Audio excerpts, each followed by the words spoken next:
The Lupe Pure claims to be the world's best performing cordless vacuum. That's quite a lofty claim. It also boasts having been developed partly by 2 ex-Dyson employees, although no one seems to have asked why these are ex-employees. Bold marketing claims are easy to make, but these haven't come with any hard facts. So I got suspicious and thought it was worth finding out the full truth. Let's just jump straight to the cleaning performance test data, which is what counts most.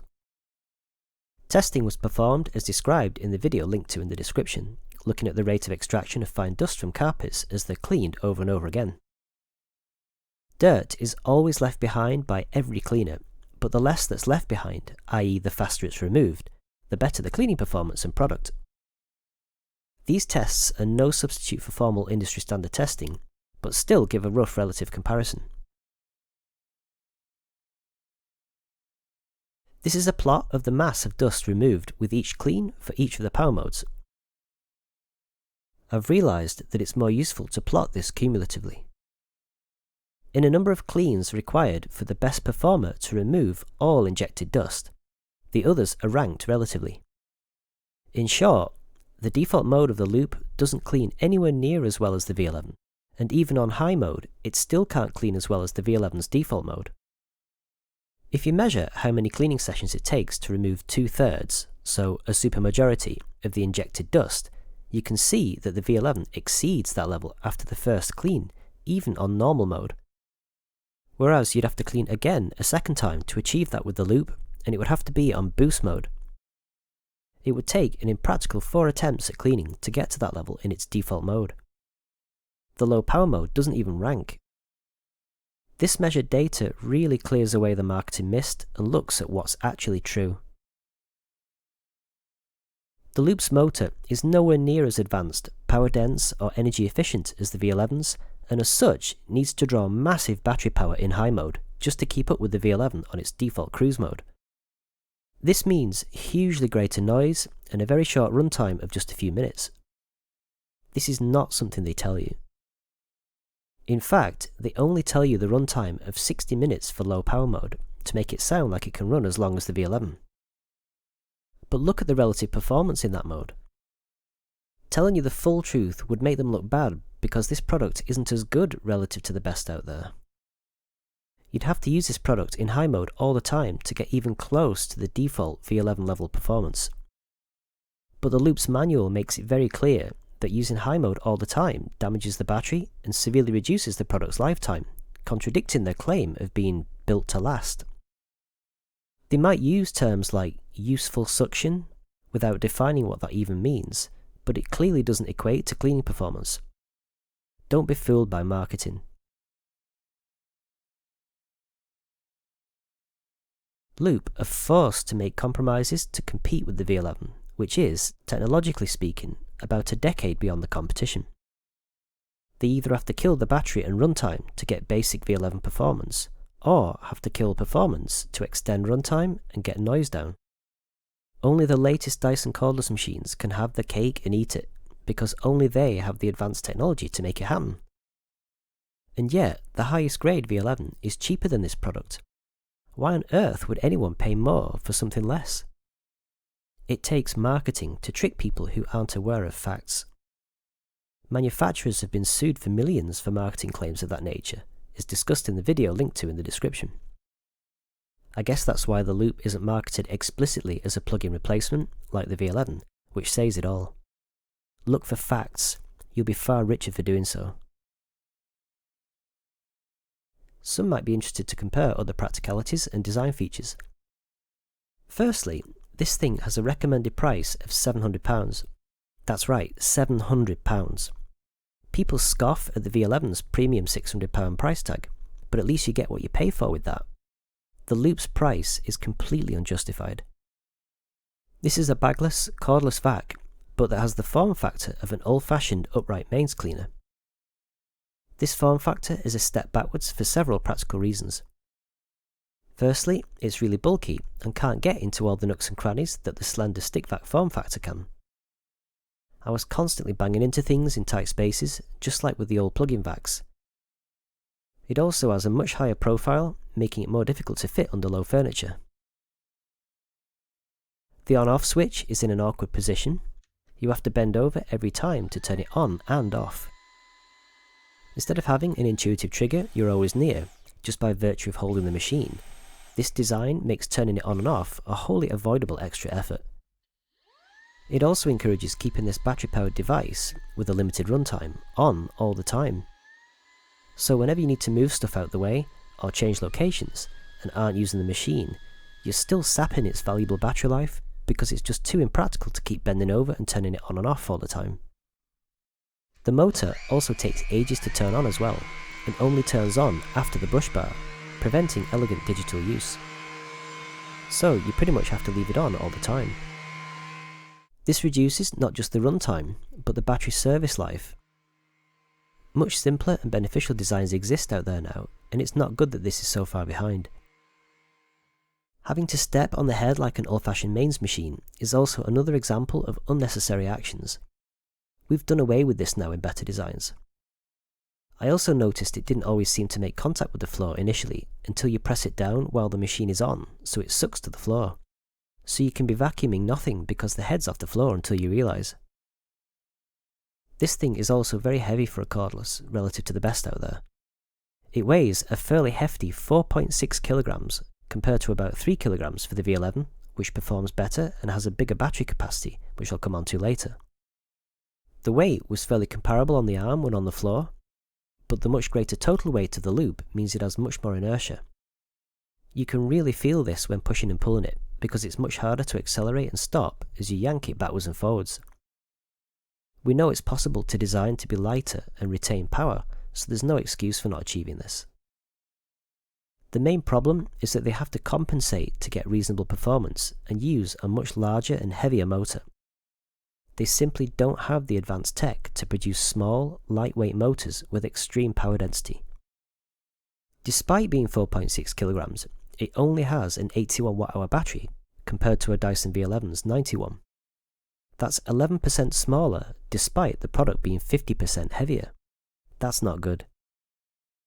They try to match runtimes in marketing, but keep the compromises in cleaning quality quiet in the hope you don't notice or question it. Not only that, but they don't even tell you what kind of runtime you get in either normal or high mode, which I had to measure myself.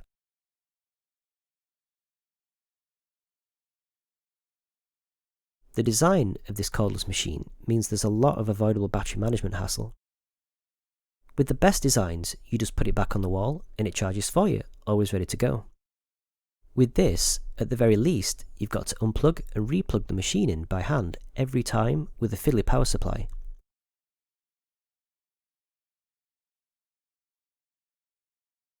Otherwise, you have to take the battery out, find the charger, plug it in,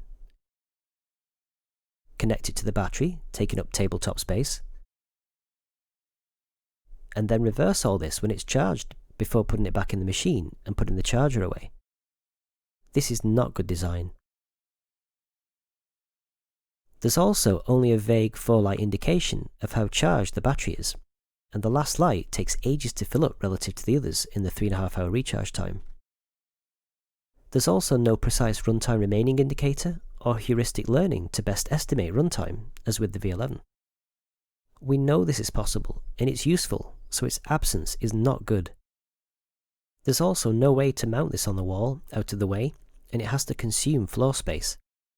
You can't even store it in a cupboard if you want to charge with the battery in the machine and avoid all this battery management hassle. But at least it only comes with a single battery, which is good for the environment, and reduces further battery management. It's also extremely noisy. It has some really piercing tones. High power mode, which is the only mode to give cleaning that approaches decent levels, is ear-piercing at 84 decibels at 1 meter.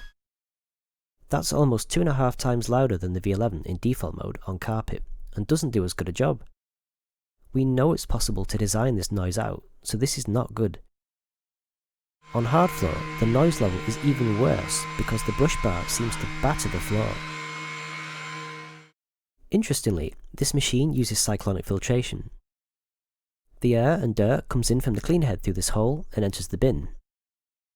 It loops around the top, presumably how it got its name, not that anyone seemed to notice, and dirt drops into the bottom of the bin. Air and smaller particles escape through the fine mesh metal shroud and then enter the cyclone chamber. The air enters each cyclone from two sides. The fine dirt is spun out and drops out of the bottom holes into this channel, which follows down the back of the bin and is emptied with the rest of the dirt.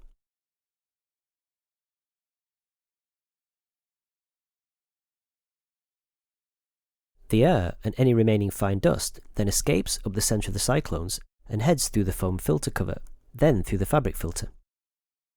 The air and any smaller dust then pass through the machine, past the motor, and through the foam block, which presumably acts to suppress motor noise rather than filter, and then goes through the HEPA filter, which removes virtually all the remaining small particles.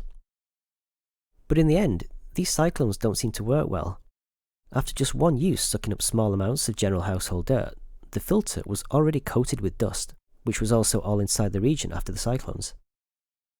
I'm sure they're better than nothing, but there's still heavy reliance on filters which will need rinsing more frequently than you can get away with on the V11, as I've shown in a video in the description. Speaking of which, there are 4 filters on this machine, and they'll all need to be rinsed and dried monthly. 4 times the work.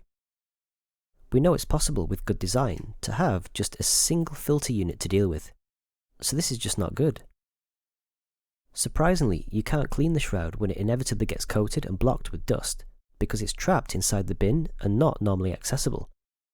You'd have to get a torque screwdriver and dismantle the cyclones to get inside, which is not what they intended under normal operation. This is surprisingly poor design as far as maintenance is concerned, and is where the Dyson was years ago with the V6 cordless cleaners. The best designs automatically clean this shroud just by emptying the bin, so it's not good to see this problem being ignored. The cleaner head uses 2 brush bars. The front one is a soft plastic coated foam roller, and the back one is a traditional brush bar, and they both rotate when the machine's on. This is similar in design to the Shark Duo clean head, but alas, it suffers from all the same problems. Shark added a front roller to try and emulate the soft roller head invented by Dyson that very effectively collects large particles and fine dust on hard floors. But such rollers were not designed for carpets. This jack-of-all-trades, master-of-none approach is a step backwards. Using a soft roller on carpet actually rubs dirt in, working against yourself, and accidentally gobbles up curtains much more easily. And because the front roller is so far forwards, it actually prevents the main brush bar from grooming the carpet as close to the wall and getting dust out. It adds nothing to carpet cleaning at all, and the performance data clearly shows that. We know there are better head designs which allow large particle and fine dust pickup on hard floors and good carpet cleaning without the compromises that a dual brush roller imposes, and without needing to switch heads.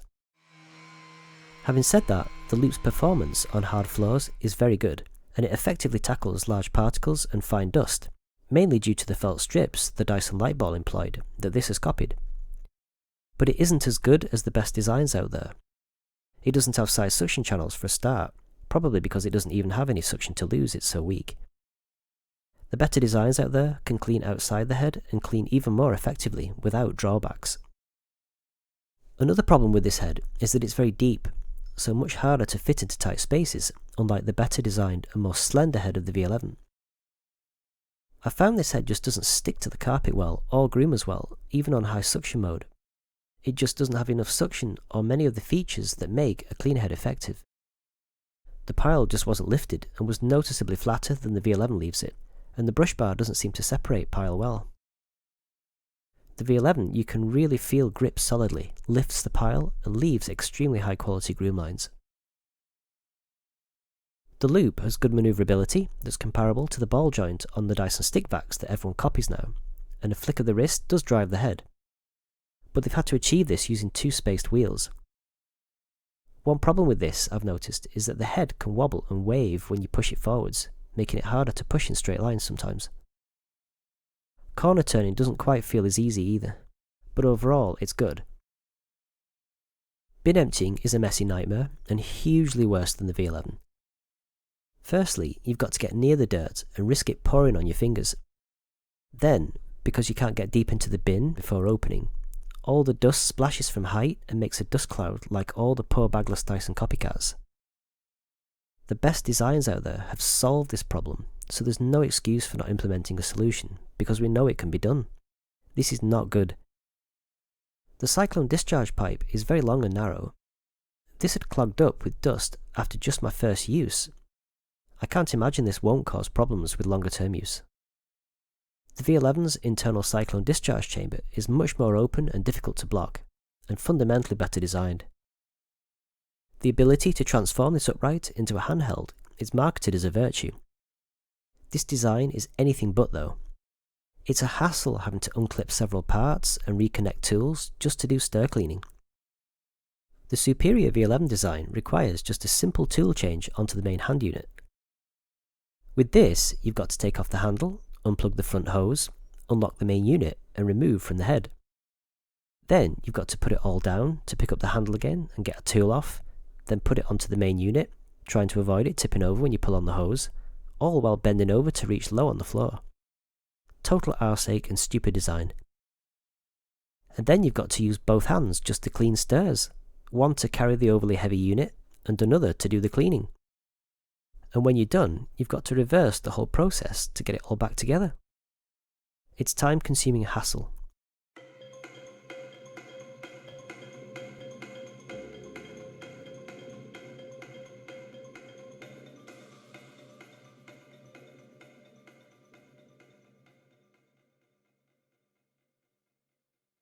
And the suction on this big stir tool in normal mode is fairly poor.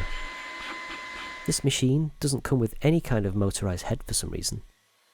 All this makes it hugely worse than the V11's much quicker, simpler and better performing solution.